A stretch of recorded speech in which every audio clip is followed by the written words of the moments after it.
মিন শাররি মা খালাক। গুন্নাটা কিভাবে হবে বলেছিলাম, ইকফার গুন্না আদায়ে একটা নিয়ম খেয়াল রাখলেই সবগুলো গুন্না ঠিক হয়ে যাবে। সেটা হচ্ছে গুন্নার সময় জিহ্বাকে মাখরাজের কাছে নিয়ে রাখতে হবে। তো এখানে নুন সাকিনের পরে শিন আছে, জিহ্বাকে শিনের মাখরাজের কাছে নিয়ে রাখেন। মিশা শিনের মাখরাজে, জিহ্বার মধ্যখান, কিন্তু চাপ দিবেন না। যখন শা বলবেন তখন চাপ। মিশা মিশা শুনেন আগে, জিহ্বার মধ্যখানকে উপরের তালুর কাছাকাছি নিয়ে রাখেন। মিশা শা মিশা মিয়ং কেন? মিন শাররি মা খালাক। বারিক শাররি, আরে মোটা হয় কেন? শাররি, পাতলা করে শাররি, শাররি, শাররি,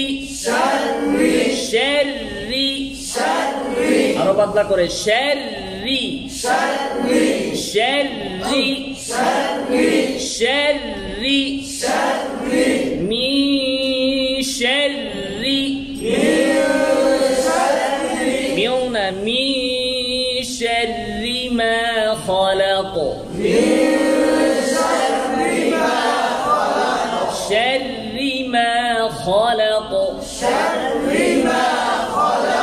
খালাক, হকে মোটা করে খ, আবার মোটা করে, আবার আরো মোটা খ, খ, খেয়াল দিয়ে শুনতে হবে। খ খ খালাক। মিন শাররি মা খালাক।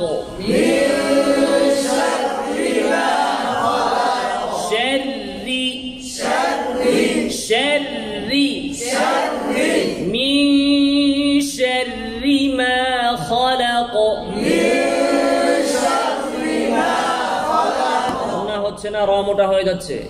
মিশা,